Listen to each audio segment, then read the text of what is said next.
Hello and welcome to News Round, a recap of stories that made headlines during the week. I'm Teniola Shiboale, the headlines. Federal Executive Council approves the review and upgrade of salaries of police personnel by 20%.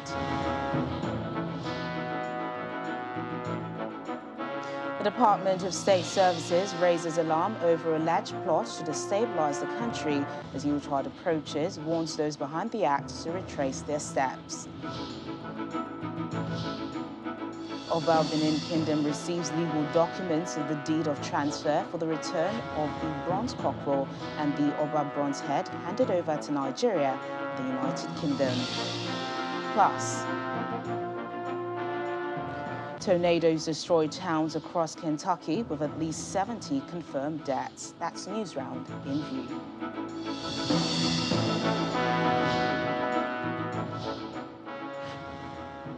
Police personnel across the country have had their Christmas present ahead of the festivity as the Federal Executive Council has approved the review and upgrade of their salary by 20% to take effect from January 2022.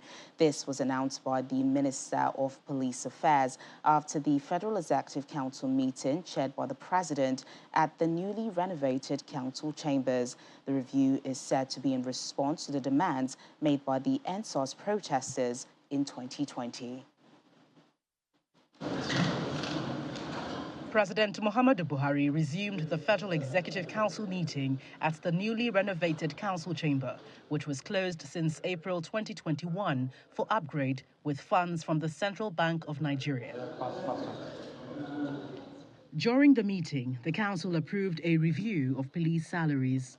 The Minister of Police Affairs, Mr. Megari Dingyadi, explains that the approval includes a review of police tour and shift allowance. The Federal Executive Council, under the chairmanship of Mr. President, has approved the review and the upgrading of the take-home pay of police personnel in this country. You will recall that in October 2020, this country was rocked with NSAS protests. Mr. President had to address the nation and appeal for calm, after which he promised Nigerians that the salary of police officers will be reviewed, will be improved to enhance their take-home pay in recognition of the services they have been rendering to this country in the areas of maintenance of peace and tranquility. Upon assumption into office in April 2021, the Inspector General of Police, Mr. Usman Alkali Baba, highlighted the need to improve the welfare of officers. Earlier in 2018, the issue of the welfare of police officers was raised by some lawmakers. It would later become one of the focal points of the End SARS protest in 2020. All these have apparently yielded results with the latest decision, even though the Finance Minister affirms that the new proposed review is not captured in the 2022 budget. Not provided for in the budget. It just came to Council today. And like the Minister said, the Auditor General has been asked to review all of these computations that have been done to verify it for us to know exactly what needs to be paid. So if we have to, then we'll go back to Parliament for a supplementary budget. But the effective date is still January. Whenever the assessment is done, the payment will be from January. For the Minister of Police Affairs, the optimism is huge, particularly when viewed through the lens of the salaries of other officers in neighboring countries. In Ghana, for instance, a police constable earns the equivalent of 200,000 naira averagely per month against his counterpart in Nigeria, who earns an average of 48,000 naira. 20% of campus. According to the Police Affairs Minister, the Council also approved tax waivers of 18.6 billion naira for junior officers, among other benefits. The minister had earlier in November 2021 announced that the new salary package was underway, but no one really knew how soon. Now that a review is in full swing, the minister is confident that this is the right stimulus for improved services from the police. From the presidential villa, Gloria Umezuke, Channels Television News. While the nation continues to battle insecurity at various fronts, the Inspector General of Police, Mr. Usman Alkali Baba, is anticipating a challenge in 2022 and is asking strategic police managers to brace for it. In this regard, the police boss has announced plans for the launch of more operational vehicles in 2022 as the recruitment of 10,000 police constables continues. He was speaking at a meeting in Abuja with senior police officers. It's a few days to the end of the year, and for officers of the Nigeria Police Force, it's time for stock-taking. The year has seen an increase in cases of insecurity, which came in the form of banditry, kidnappings, and the activities of secessionists, as well as Boko Haram members, which left many dead and properties worth millions of naira destroyed. At this meeting, the Inspector General of Police reminds senior officers to improve internal security during the festive period and in the new year, especially as the 2023 general election beckons. While appreciating all members of the board for these modest successes within the outgoing year, it is imperative to note that upcoming year could even be more challenging. This is because it is a year preceding the general election in the country, and hence it is anticipated that the political landscape will be charged in a manner that will further test our professional will and operational competence. The Inspector General then sets an agenda for officers and men of the force. This will be closely followed by monitoring of their professional conduct, as well as other innovations to boost the operational performances. Let me at this juncture once again remind you that my policy's vision is built on the virtues of professionalism and the respect for the rule of law and citizens' rights. Therefore, you should continue to provide strategic leadership that will remain sensitive to issues of rights violation and the excessive and unjustifiable use of authority. In furtherance to this, I charge you to strengthen your supervisory actions in ensuring that personnel under your command do not conduct themselves in any manner that will deepen the trust gap between the citizens and the police. While the police say it is making efforts to ensure that the nation's internal security is guaranteed in 2022 and in the years to come, Nigerians are being advised to provide credible information which will help them achieve the targets. Staying with security matters, the Department of State Services, DSS, is raising the alarm over alleged plots by certain groups and individuals to cause a breakdown of law and order in the country as the Yuletide approaches. Addressing journalists in Abuja, the spokesperson of the service, Dr. Peter Afunaya, warns that those behind the acts to retrace their steps as they and their collaborators would be dealt with according to the law. He also faulted the allegations that the service denied the detained leader of the proscribed indigenous people of Biafra, Nnamdi Kanu, of his fundamental human rights.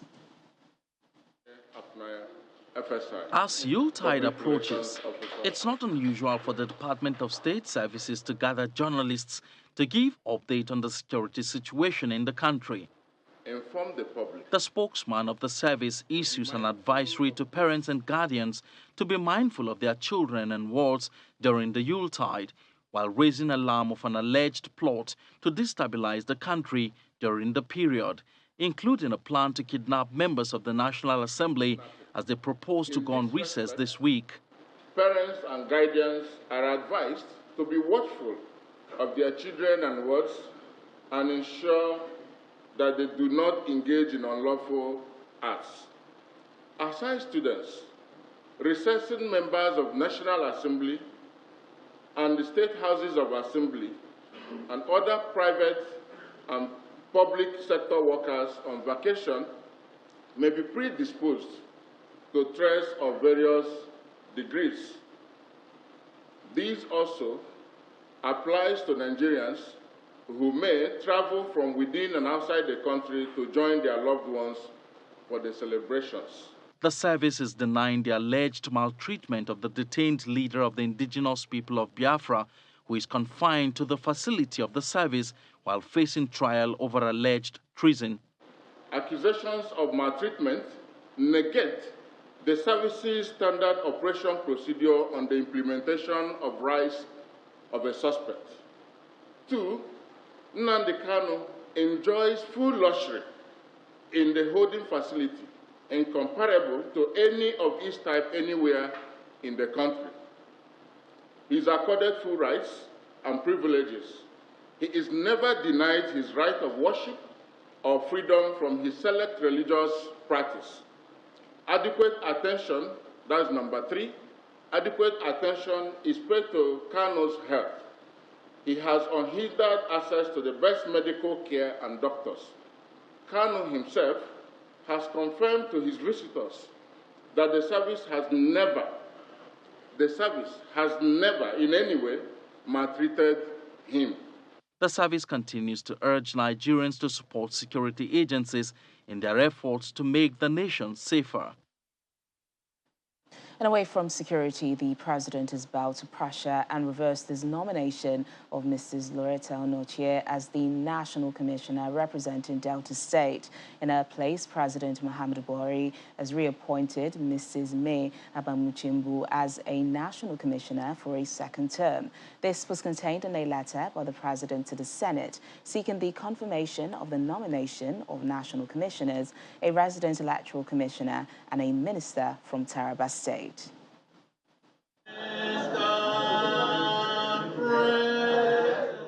It's the final week for the National Assembly to hold plenary sessions before federal lawmakers proceed on the Christmas and New Year holiday, and legislators are trying to tie up loose ends. The National Assembly is expected to pass the 2022 budget before the recess. During Tuesday's plenary session, the Senate receives correspondence from President Muhammadu Buhari seeking the confirmation of nominees for national commissioners and resident electoral commissioners. One of the nominees for INEC National Commissioner, Mrs. May Agbamuchimbu, replaces Mrs. Loretta Onochie, whose earlier nomination was rejected by the Senate for being in breach of the principles of federal character. The President also requested the Senate to approve the nomination of Mr. Muazu Sambo as the ministerial nominee representing Taraba State. Malam Mohamed Haruna, Niger State, North Central National Commissioner. Mrs. May Agbamuchimbu, Delta State, South National Commissioner. Ukiagu Kenneth Nnamdi, Abia State, Southeast National Commissioner. Major General A.B. Alkali, retired, Adamawa State, Northeast National Commissioner. The upper chamber is also amending its standing rules to ensure smooth running and reflect present realities. Of note is the amendment of Clause 2C, which stipulates the procedure for electing presiding officers.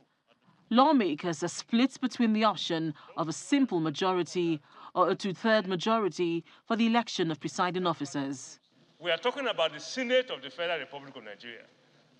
It's not a mild matter. It's not a simple matter. We are talking about the first sitting, the inauguration of the Senate. I think two-thirds is good enough. I want to believe that, particularly with our experience, that a simple majority will suffice. Those who are standing order 2 as amended, and the amendment is simple majority. Those who are standing order 2 as amended remains part of the rules. Say aye. Aye. Those against say nay. The ayes have it. The Clerk of the Senate is therefore expected to produce a new standing orders book as quickly as possible. Linda Akibi, Channels Television News. When Newsround returns in just a moment, the Oba of Benin receives the legal documents of the deed of transfer of the return of the bronze cockerel and the Oba bronze head. Please stay with us.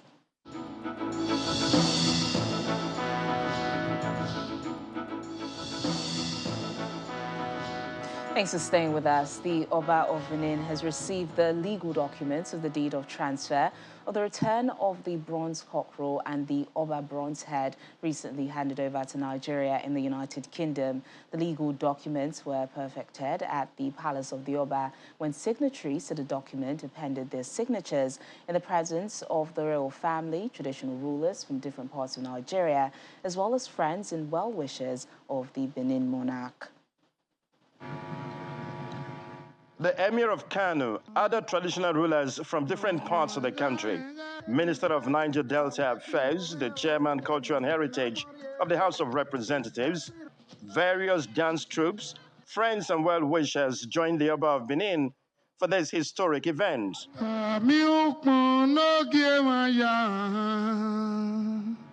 The Nigeria High Commissioner to the UK explains the essence of the deed of transfer and makes it clear that the items will be domiciled at the palace. The formal return of historical artworks to Benin Kingdom signifies a breakthrough in the desire of Nigerians and indeed Africans to repossess the African artworks currently domiciled outside their places of origin. Signatories to the deed, including His Royal Majesty Oba II, append their signatures. His Royal Majesty, our highly revered father, is now appending his very prestigious signature on the documents. Oba Tope, Iyaro Moku, Iyaro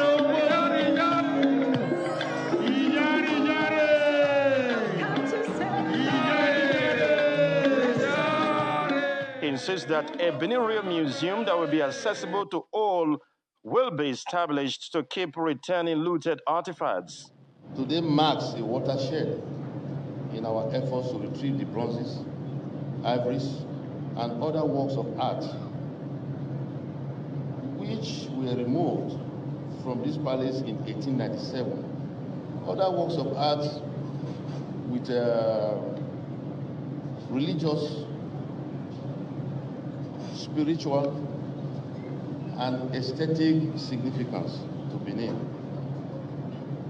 were removed from this palace in 1897. Today, though, is not a day to open old wounds. The Chairman, Culture and Heritage of the House of Representatives, representing Oedo Federal Constituency, reaffirms his support to the fight for the return of looted artifacts. Today is the beginning of this return under your reign, and my prayer is that we urge all other countries willing and still yet to make up their mind to return these artifacts to please do so and follow suit to return these artifacts to where they belong, the Palace of the Oba of Benin. The Oba said he intends to set up a committee which will include the Nobel laureate, Professor Wole Soyinka, as Board of Trustees for the Royal Museum. Osazo Obaze channels Television News. To Labour matters, the Nigeria Labour Congress has called on the President to sign the Electoral Act Amendment Bill, which is touted to change the country's electoral system in major ways. President of the NLC, Mr. Ayuba Waba, made the call at the union's National Executive Committee meeting in Abuja as the deadline for the President's assent to the bill approaches. The NLC also called for the immediate reversal of the power sector privatization, insisting that its original purpose has been defeated. Members of the Nigeria Labour Congress hold the last National Executive Council meeting for 2021 at the Labour House in Abuja.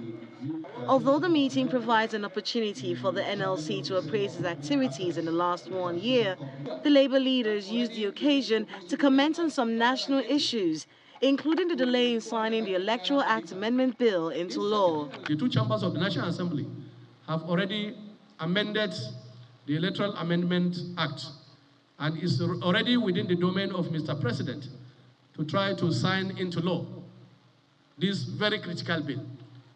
NLC have, in the past 2 weeks, called on Mr. President to assent to this bill because it's the wish of Nigerians. This, we are sure, will progressively deliver on inclusive, transparent, and credible election. The NLC also calls for the immediate reversal of the privatized electricity sector, just as it promised a nationwide protest to reject an increase in petroleum pump price next year. We have said that the privatization of the power sector have failed, and clearly, before the privatization, a lot of promises have been made. That power is going to be affordable, is going to be stable, and there will be no challenge. But all of us are aware that 5 years down the line, nothing has improved.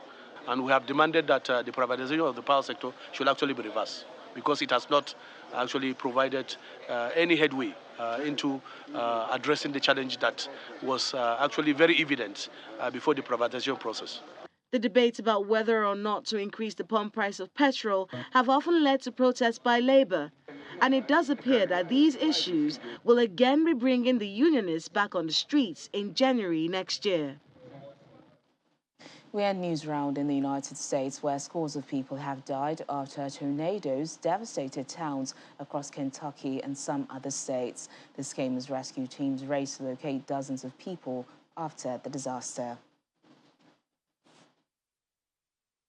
Kentucky tornado survivors sift through what remains of their homes after a string of powerful tornadoes that officials fear killed more than 100 people and obliterated homes and businesses. It's horrible. It's the definition of hell on earth. People's lost everything, and it's terrible. It's horrible. We were just trying to salvage what we can of that and of what was left, of the few things that we had left of our childhood. Across Mayfield, a community of 10,000 people in the state's southwestern corner, homes were flattened or missing roofs. Giant trees had been uprooted and street signs were mangled. Well, I feel lucky. I feel very lucky, because it's something that you don't know when it's going to happen. And I know this is going to sound strange, so I feel blessed now. I know a lot of us, we lost a lot of things, but we haven't lost the life.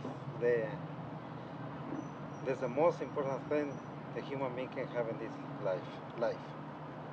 Everything can be replaceable. This building can be replaced. That house, for life, you can. You're still kind of in the state of, how do we even start? Where do we go from here? You know, like just trying to see into the future, and it's right now we're not to that point yet. We don't even know where we're gonna start. But it's gonna get better. Yeah, it'll get better. Neighbors help neighbors. We're gonna be back. Yeah.